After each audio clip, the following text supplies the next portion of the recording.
Hey guys, Mike the Gaming Dad here and welcome back to the channel. So in this video I'm going to talk about fishing in Skyrim. Fishing was given for free to all special edition owners in November 21 as well as being part of the anniversary edition release, and I must admit, I was a bit underwhelmed at first. I didn't really get the hype. I thought, fishing? I don't want to fish, so I did what I always do if I don't like specific content in a game, and I just ignored it. And I think I was doing it a bit of an injustice, even more so considering its worth when playing in survival mode. Firstly, it wasn't just the ability to fish that was included, it came with new NPCs, quests, items to obtain, as well as new species of fish and the ability to have aquariums and new fish displays in your homes. So I started to play around with it a bit more and decided I actually really enjoyed it. Immersion is a big draw for me and one of the reasons why I love Skyrim so much. The scenery, map and music are incredible to me even 10 years on. So pulling out your rod, no pun intended, and taking in the beautiful surroundings with a spot of laid back fishing is a really enjoyable experience. So in part 1 of this guide I'll cover off the basics of fishing, how to do it, what to pay attention to when fishing, and I'll include a few tips to get you on your way to becoming a master angler. So kick back and enjoy one of Skyrim's more laid back minigames.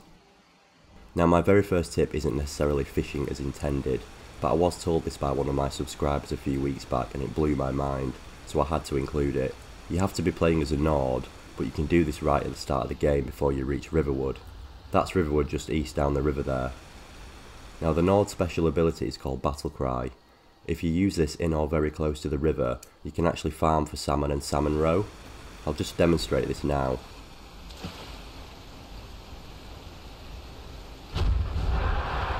You'll now see the dead salmon and salmon roe start floating downstream and we can just collect it all.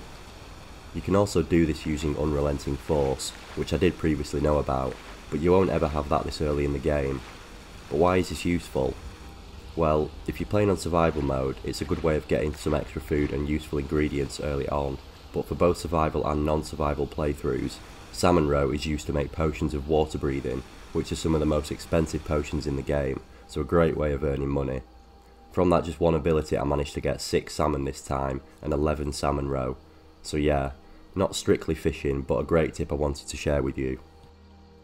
So on to the actual fishing. If you follow the game's intended path through Riverwood towards Whiterun, the first fishing spot you will encounter is this one just outside Riverwood. There's a handy book here which explains the basics of fishing, but I'll aim to do that and more in this video. Here is your first fishing rod which we can pick up. Now to fish, first we need to equip it as if it were a weapon and then use the fishing supplies, and this starts the minigame.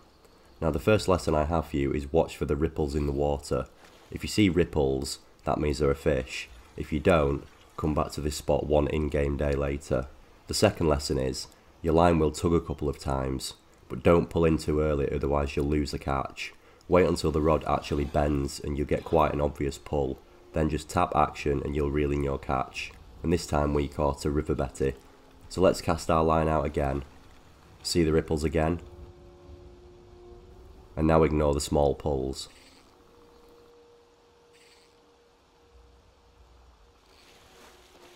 And this time we caught a salmon. And that's basically how to fish, super simple.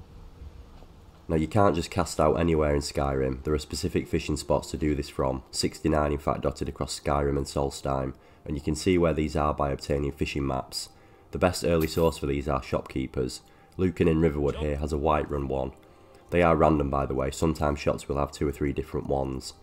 And these maps very loosely give you the location of the spots using an X, which I kinda like that they aren't map markers as such. They almost force you into that adventure feel of discovering them for yourself, a bit like the treasure maps. I travelled up to Belethor in Whiterun and he has a couple more, so we'll pick these up as well. This one here shows us a swamp around Morthal with 2 X's, and then there are 2 more, one down each river fork towards the southwest. And then the Windhull map shows a couple along the northern shore. My next tip is, pay attention to the time of day when fishing. Between 6 and 9 AM in the morning and 6 and 9 PM in the evening is the best time. Fishing spots will have more fishing than before running dry. And this peak time also reduces the odds of your caught fish being of common rarity and increases the odds of them being uncommon or rare, so it's definitely worthwhile planning your trip if you are playing survival mode for that extra added immersive feel. The weather also plays an impact on fishing. Some fish are easier to catch in fair weather, some in rainy weather, and some can only be caught in certain weather. So going out on a rainy day is definitely worth your time. Let's see what we catch this time.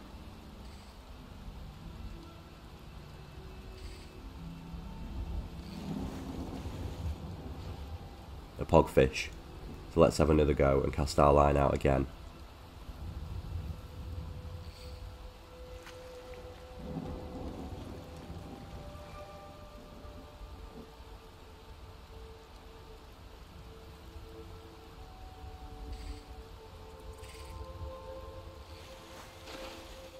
And this time we caught a brook bass.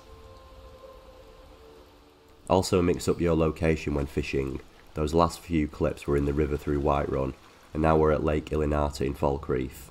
But look at the weather here. This is why I now like fishing so much. You get these incredible images of the Skyrim scenery. The slaughterfish, nice. I waited for it to get a bit lighter, so let's see what we get this time.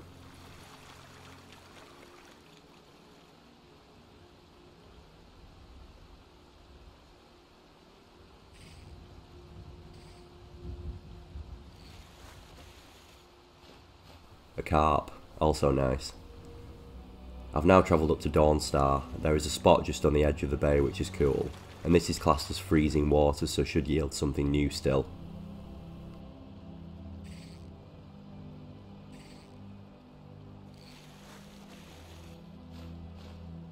Yep, an Arctic grayling. Let's have one more go.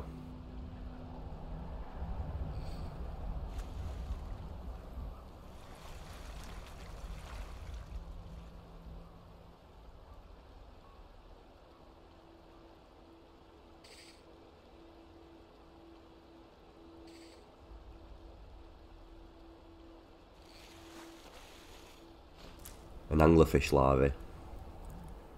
Do you remember Widstad Manor from the Hearthfire DLC? I personally always liked this house, but I read an article once where this was ranked 3rd out of the 3 houses, but I'm hoping fishing being given a more prominent role in Skyrim might have changed that by now. Here we are at the crafter's workbench, and I'll just spin round and show you. I've only built the initial house so far, not the extended version. Now this Hearthfire house is unique because it's the only one where you can build a fish hatchery, as shown here. So let's build this, and then it's located just north past the house. Now you could do this before fishing was added, but I wanted to show this. Again, referring back to survival mode, this is a really useful tool to have. Once you've caught some fish, or salmon roe, you can deposit inside the fish hatchery.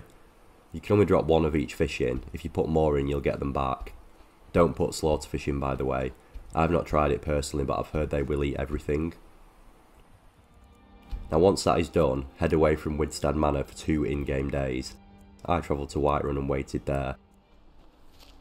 And when you come back, look at all the fish you have.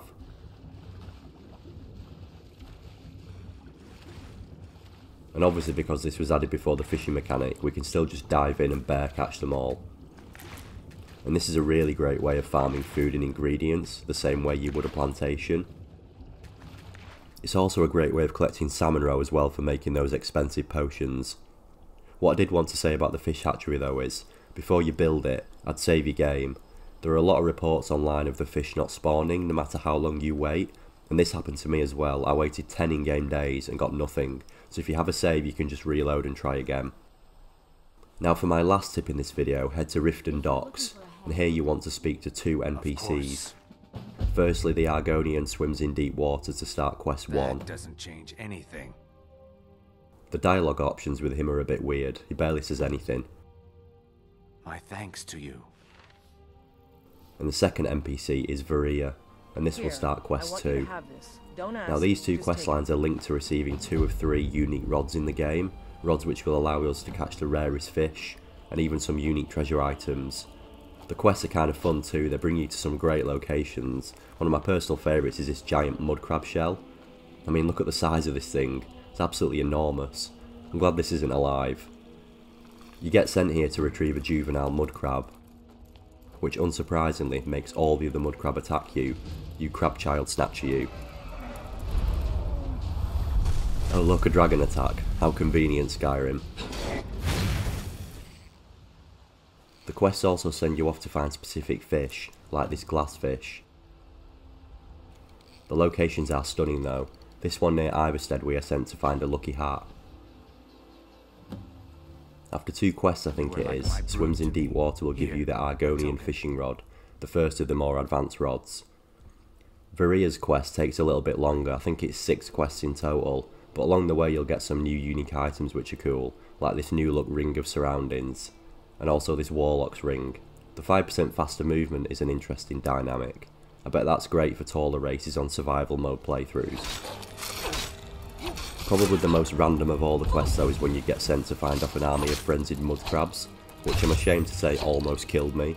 They were harder work than I was expecting. May the gods keep you. Eventually after this you get the Alchemy fishing rod, the second of the advanced rods. The Argonian fishing rod increases your chances of catching large fish and is required to catch the angler and the scorpion fish, and the Alchemy fishing rod increases your chance of catching small fish and is required to catch the angelfish and the lyre-tail anthias. And that's it for this beginning guide into fishing in Skyrim. I hope you found it useful. I will start working on part 2 soon, whereby I'll show you how to get the Dwarven rod, the third advanced rod, and I'll also cover off the locations of the rare fish, plus some of the new treasure to find. I've been Mike the Gaming Dad. See you next time.